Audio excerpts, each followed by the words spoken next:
नमस्कार।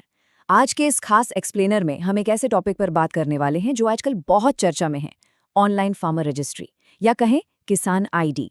तो चलिए बिना किसी देरी के सीधे मुद्दे पर आते हैं। देखिए, देश भर में खेती किसानी को डिजिटल बनाने की दिशा में ये एक बहुत बड़ा कदम है। बिल्कुल आपके आधार कार्ड की तरह ही अब किसानों की पहचान को एक नई डिजिटल शक्ल दी जा रही है। और सच कहूं तो इस पूरी प्रक्रिया को समझना और इसे पूरा करना अब कोई चॉइस नहीं रह गई है, बल्कि ये एक ज़रूरत बन गया है। आज हम यही डिकोड करेंगे कि आखिर ये फार्मर आईडी है क्या और इसे बनाने का पूरा प्रोसेस काम कैसे करता है। अब आप सोच रहे होंगे कि इसकी इतनी ज़रूरत क्यों है। तो देखिए, सरकारी योजनाओं का सीधा संबंध अब इस फार्मर रजिस्ट्री से जुड़ गया है। अगर किसी को पीएम किसान सम्मान निधि का पैसा चाहिए, किसान क्रेडिट कार्ड यानी केसीसी बनवाना है या आगे चलकर खेती से जुड़ा कोई भी सरकारी ग्रांट लेना है, तो उनके पास ये फार्मर आईडी होना बिल्कुल अनिवार्य है। इसके बिना इन सभी ज़रूरी योजनाओं का पैसा अटक सकता है। मतलब साफ है, दांव पर बहुत कुछ लगा है। इस पूरे प्रोसेस को आसानी से समझने के लिए हमने इसे 5 हिस्सों में बांटा है। पहला, फार्मर रजिस्ट्री की जरूरत क्यों है। दूसरा, एक नया अकाउंट कैसे बनाएं। तीसरा, अपनी पर्सनल डिटेल्स कैसे अपडेट करें। चौथा, अपने जमीन के रिकॉर्ड्स को कैसे लिंक करें। और पांचवां व आखिरी स्टेप, फाइनल वेरिफिकेशन और ई साइन। तो चलिए शुरू करते हैं हमारे पहले सेक्शन से, फार्मर रजिस्ट्री की आखिर ज़रूरत ही क्यों है। आसान भाषा में समझें तो सरकार एक केंद्रीयकृत डेटाबेस यानी एक सेंट्रल सिस्टम बना रही है। ये एक ऐसा यूनिफाइड सिस्टम है जो किसी भी किसान की आधार पहचान को सीधे उनकी जमीन के पक्के रिकॉर्ड से हमेशा के लिए जोड़ देगा। इससे फायदा क्या होगा? इससे सरकार को 1 क्लिक वेरिफिकेशन की सुविधा मिल जाएगी। मतलब बस एक क्लिक से पता चल जाएगा कि किस किसान के पास कितनी जमीन है, ताकि भविष्य में योजनाओं का लाभ तुरंत और सही इंसान को मिल सके। एकदम ट्रांसपेरेंट सिस्टम। अब आते हैं सेक्शन 2 पर, पोर्टल पर एक नया अकाउंट कैसे बनाएं। देखिए, अगर आप सीधे पोर्टल पर जाकर लॉगिन करने की कोशिश करेंगे तो बात नहीं बनेगी। सबसे पहले आपको एक नया अकाउंट बनाना होगा। शुरुआत होती है क्रिएट न्यू यूजर पर क्लिक करने से। इसके बाद अपना आधार नंबर डालिए, फिर आपके आधार से लिंक मोबाइल नंबर पर एक ओटीपी आएगा, उसे दर्ज कीजिए। इसके बाद एक मोबाइल नंबर रजिस्टर करना होता है और लास्ट में एक सिक्योरिटी पिन या पासवर्ड सेट करना होता है। ये पासवर्ड याद रखना बहुत ज़रूरी है, क्योंकि बाद में कभी कुछ अपडेट करना हो या अपनी पीडीएफ रसीद डाउनलोड करनी हो तो यही पासवर्ड काम आएगा।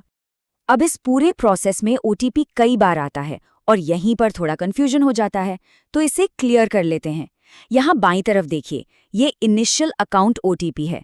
इसका सिर्फ एक काम है, आपके आधार से आपका बेसिक डेटा जैसे नाम और डेट ऑफ बर्थ निकालना और आपके लॉगिन मोबाइल नंबर को वेरीफाई करना। और दाईं तरफ है फाइनल ई साइन ओटीपी। ये बिल्कुल आखिर में आता है और एक डिजिटल सिग्नेचर की तरह काम करता है। मतलब ये कंफर्म करता है कि आपने अपनी वेरीफाइड एप्लीकेशन ऑफिशियली सबमिट कर दी है। दोनों का अपना अलग और बहुत ही क्रूशियल रोल है।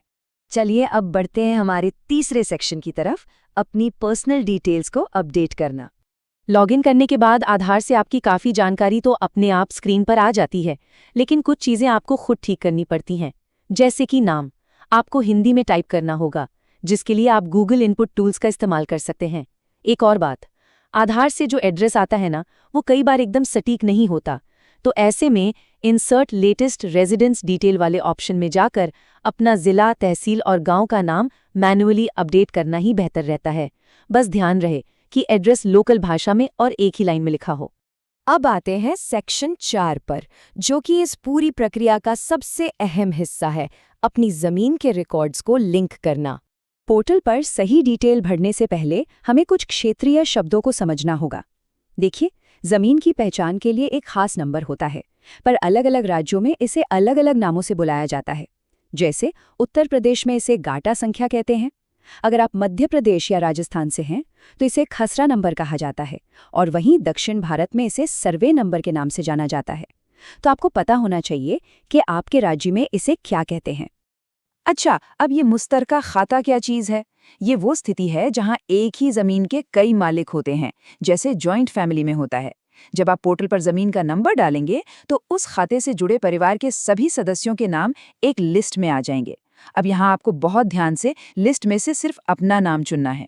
यही वो तरीका है जिससे जॉइंट जमीन का रिकॉर्ड सही व्यक्ति के प्रोफाइल के साथ एकदम सटीक तरीके से लिंक होता है। तो जमीन लिंक करने का स्टेप बाय स्टेप प्रोसेस क्या है? सबसे पहले ओनर और एग्रीकल्चर सिलेक्ट कीजिए। फिर फेच लैंड डिटेल पर क्लिक करके अपना सर्वे या गाटा नंबर डालिए। अब यहाँ एक छोटी सी दिक्कत अक्सर आती है, सब सर्वे नंबर की।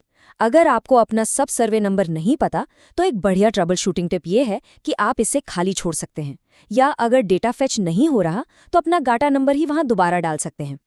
इसके बाद स्क्रीन पर अपनी सभी जमीनों के सामने वाले बॉक्स पर टिक लगाइए और सबमिट कर दीजिए।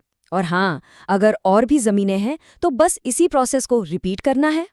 जैसे ही आप अपनी सारी जमीनें जोड़ लेते हैं तो सिस्टम का वेरीफाई ऑल लैंड फीचर अपना काम शुरू कर देता है। स्क्रीन पर देखिए, ये फीचर अपने आप कैलकुलेट करके बता देता है कि आपके पास टोटल कितनी हेक्टेयर जमीन है। इससे आप तुरंत क्रॉस चेक कर सकते हैं कि आपके जोड़े गए सारे रिकॉर्ड्स आपकी प्रोफाइल में एकदम सही दर्ज हो गए हैं या नहीं। और अब हम आ गए हैं अपने आखिरी पड़ाव पर, सेक्शन 5, फाइनल वेरिफिकेशन और ई साइन। इस आखिरी स्टेप में पोर्टल आपसे आपकी सोशल रजिस्ट्री डिटेल मांग सकता है, जैसे राशन कार्ड या फैमिली आईडी नंबर। लेकिन घबराइए मत, ये जानकारी पूरी तरह से ऑप्शनल है। अगर आपके पास ये नंबर नहीं है तब भी आपकी फार्मर आईडी बिना किसी दिक्कत के बन जाएगी। इसके बाद आपको बस रेवेन्यू डिपार्टमेंट सिलेक्ट करना है और किसान सहमति फॉर्म यानी कंसेंट फॉर्म को एक्सेप्ट करना है। कंसेंट फॉर्म एक्सेप्ट करने के बाद अपनी एप्लीकेशन को पक्का करने के लिए आपको डिजिटल सिग्नेचर करना होता है। इसके लिए प्रोसीड टू ई साइन पर क्लिक करें और आधार नंबर वाला ऑप्शन चुनें। अपना आधार नंबर डालते ही आपके फ़ोन पर एक लास्ट ओटीपी आएगा। इस ओटीपी को डालकर सबमिट करने का मतलब है कि आपने अपनी दी हुई सारी जानकारी को डिजिटली कंफर्म कर दिया है। बस इससे आपका पूरा डेटा एकदम सेफ और ऑथेंटिक हो जाता है। ई साइन पूरा होते ही आपकी स्क्रीन पर सक्सेस का मैसेज आ जाएगा और तुरंत एक एनरोलमेंट आईडी जनरेट हो जाएगी। एक छोटी सी सलाह है, इस आईडी को कहीं लिखकर सुरक्षित रख लें और अपनी पीडीएफ रसीद भी तुरंत डाउनलोड कर लें। देखिए, रजिस्ट्रेशन तो आपका तुरंत हो गया है, लेकिन इसके बाद सरकारी विभाग आपकी दी गई जानकारी और जमीन के रिकॉर्ड्स को मैच करके एक फाइनल रिव्यू करेगा। उसके बाद ही आपको फाइनल अप्रूवल मिलेगा। और हाँ, अपनी उसी एनरोलमेंट आईडी से आप बाद में अपना अप्रूवल स्टेटस भी चेक कर सकते हैं। तो इस पूरे एक्सप्लेनर के बाद हमारे सामने एक बहुत बड़ा सवाल खड़ा होता है, क्या किसान की पहचान को सीधे जमीन के रिकॉर्ड से जोड़ने से आने वाले समय में सरकारी योजनाओं में होने वाली देरी सच में खत्म हो जाएगी? ये सेंट्रलाइज्ड डेटाबेस का आइडिया वाकई में गेम चेंजर साबित हो सकता है। सोचिए, सिर्फ एक क्लिक और सारा डेटा सामने। इसका सीधा सा मतलब है कि सब्सिडी और सरकारी योजनाएं बिना किसी रुकावट और पूरी ट्रांसपेरेंसी के साथ सीधे सही इंसान तक पहुंच सकेंगी। इस डिजिटल युग में ये देखना सच में बहुत दिलचस्प होगा कि ये नया सिस्टम हमारी कृषि व्यवस्था को कैसे बदल के रख देता है। आज के इस एक्सप्लेनर में बस इतना ही।